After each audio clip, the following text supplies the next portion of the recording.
Welcome to the Trump Breaking News Network, your daily source for up-to-the-minute Trump news. Join us today and every day. Here's today's news. This is TBNN. Why the GOP is struggling to repeal Obamacare. By James Wallner. It's almost July and the Republican Party has yet to repeal Obamacare due to divisions within its own ranks. Everything that we thought we knew about the GOP suggests that this should not be the case. What explains this sudden change in the policy views of Republicans?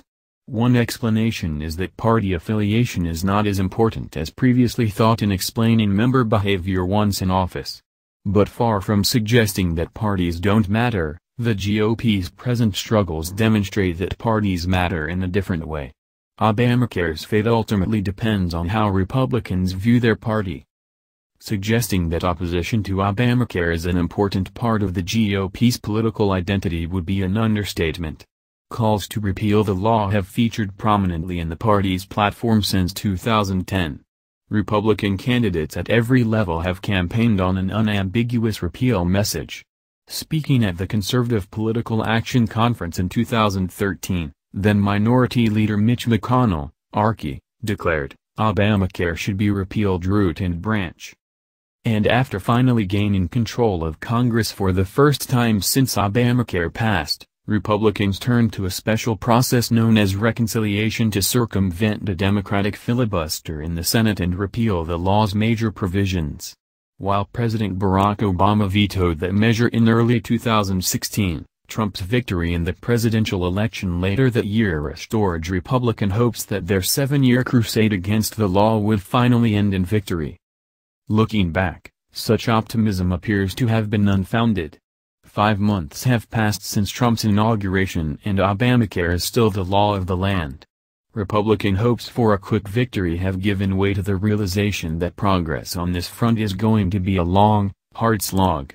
The GOP's repeal legislation, the American Health Care Act, barely passed the House on its second attempt. And Republicans are struggling to pass a watered-down version of the measure in the Senate. When it comes to Obamacare, our tendency has been to view the role of political parties as providing a cohesive policy link between voters and government. That is, the parties are expected to formulate clear policy platforms, make commitments to voters based on those platforms, and implement policies consistent with those commitments once in office. Trump's assertion during the closing weeks of the 2016 presidential campaign that repealing Obamacare is one of the single biggest reasons we must win on November 8 is illustrative of this role. This policy-centric view of party suggests that Republicans should be able to easily repeal Obamacare given their past commitment and the fact that they also retained their majorities in the House and Senate last November. But it does not explain why they can't despite now being in the position to do so. Another way of thinking about political parties suggests that they are large, diverse, umbrella-like organizations that seek to appeal to the electorate to form a governing coalition. That is, they seek to aggregate the many interests present in society to appeal to voters, win elections, and govern. Parties articulate the interests of their supporters by representing them in government.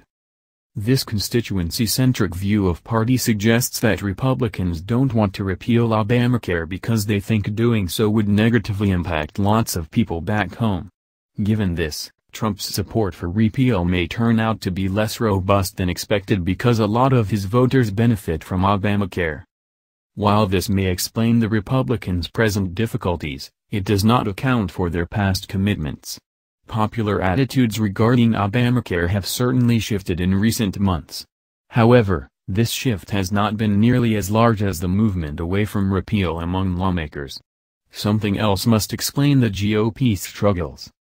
There is another way of thinking about political parties that captures Republicans' commitments to repeal and their current hesitation to do so.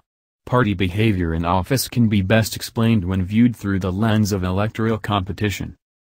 This candidate-centric view suggests that the parties are not interested in detailed policy work for its own sake or on behalf of their constituents' interests.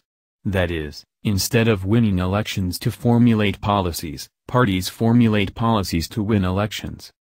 For the past 7 years, The electoral incentives of most Republicans reinforced a strong commitment to repealing Obamacare. The law remained unpopular, the GOP's core supporters were determined to repeal it, and the party lacked the numbers to do so. But present divisions in the party suggests that some Republicans have reinterpreted the electoral incentives surrounding Obamacare after last year's election.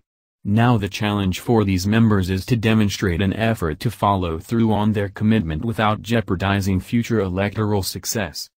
Recent reports that Republican leadership in the Senate is indifferent to the underlying policy details of their version of the healthcare bill suggests that the candidate-centric view is most accurate.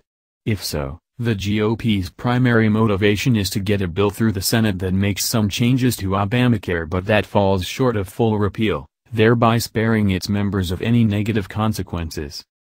Complicating things is the fact that parties are comprised of individual members. And those members think differently about the role their party should play. For example, some Republicans feel strongly that the GOP should deliver on its long-standing promise to repeal Obamacare. There are also those who advocate a different approach to dealing with the law's Medicaid expansion and insurance regulations. And finally, there are those who do not have strong feelings about what ultimately happens, just so long as something passes in the end. What ultimately happens to Obamacare will be determined by which of these three views of the Republican Party prevails in the intra-party struggle ahead. James Wallner, at @JWallner, is a contributor to the Washington Examiner's Beltway Confidential blog. He is a former Senate aide and a former group vice president for research at the Heritage Foundation. If you would like to write an op-ed for the Washington Examiner, please read our guidelines on submissions here. That's the news. Join us here every day. Be sure to subscribe and click the bell. See you next time. This is TBNN.